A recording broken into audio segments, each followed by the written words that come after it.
સુરતની ring road Surat textile માર્કેટની બાજુમાં આવેલી ફરતી હોટલ તરીકે પ્રખ્યાત હોટલ ટેક્સ પ્લાઝામાં રોકાયેલા કેરળના મુસાફરનું લિફ્ટ 7મા માળે આવે તે પહેલા જ દરવાજા ખુલી જતા નીચે પટકાતા મોત થવાના બનાવમાં સલાબતપુરા પોલીસે હોટલના માલિક તેમજ મેનેજમેન્ટની બેદરકારી બદલ ગુનો નોંધી તપાસ હાથ ધરી છે। મૂળ કેરળનો વતની રણજીત સાબુ તેની પત્ની સિતારા સાથે સુરત ખરીદી કરવા માટે આવ્યો હતો। રણજીત બાબુ એસટીએમ માર્કેટની બાજુમાં આવેલી શહેરની જાણીતી હોટલ ટેક્સ પ્લાઝામાં રોકાયો હતો, જ્યાં ગઈકાલે સવારે 4:15 વાગ્યાની આસપાસ રણજીત બાબુ જરૂરી ચીજવસ્તુઓ લેવા રૂમની બહાર નીકળ્યો હતો અને લિફ્ટનું બટન દબાવતા લિફ્ટ ઉપર તરફ આવી રહી હતી।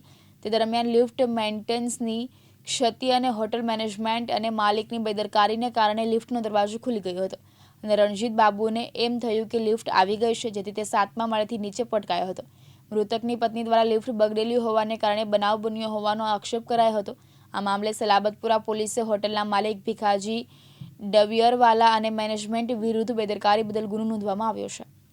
પરમ દિવસે 6 વાગે જે અહીંયા tax palazzo hotel ring road ખાતે આવેલી છે, તેમાં જે અન્ય રાજ્યમાંથી અહીંયા ખરીદી કરવા આવેલ કપલને જ્યારે અહીંયા લિફ્ટની બેદરકારીના કારણે એટલે કે હોટલ મેનેજમેન્ટની બેદરકારીના કારણે જે વ્યક્તિનું મૃત્યુ થયું છે, તે આપે આ વિડીયો જોયો હશે કે લિફ્ટમાં 8મા માળ પર લિફ્ટ ઊભી છે, 7મા માળ ઉપર લિફ્ટનો દરવાજો ખોલવા માટે એ બટન દબાવે છે, ત્યારે લિફ્ટ ઉપર આવે છે અને 8મા માળે જઈને ઊભી રહે છે, ત્યારે ત્યાં લાઇટમાં બતાવે છે કે લિફ્ટ આવી ગઈ છે।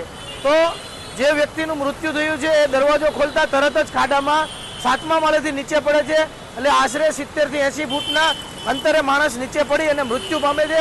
ત્યારે આવી ઘટનાઓ ગુજરાતમાં અને સુરતમાં અનેક જગ્યાએ બને ત્યારે પણ આ સિસ્ટમ હજુ જાગી નથી। ત્યારે હું આપને જણાવીશ કે કલેક્ટર સાહેબને પણ જાણ કરી હતી, ફાયર ડિપાર્ટમેન્ટમાં જાણ કરી હતી, પોલીસ ખાતાએ ખૂબ સારા પ્રયત્નો કરી ગુનો તો નોંધી દીધો છે। માનવ વધનો ગુનો એટલે કે આઈપીસીની ધારા 304 નવા કાયદા બીએનએસ કાયદા મુજબ 106 મુજબ ગુનો તો દાખલ કરી દીધો છે, પરંતુ હજુ પણ આપ જોઈ શકો છો હોટલ ચાલુ છે।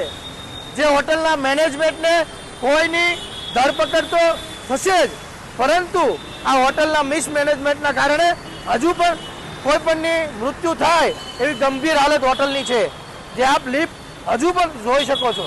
કલેક્ટરના અંડરમાં હોવા છતાં શું આવી રીતે બેદરકારીથી લોકોના જીવ લેશે કલેક્ટર? યાસીન દારા, દિવ્યાંગ ન્યૂઝ, સુરત।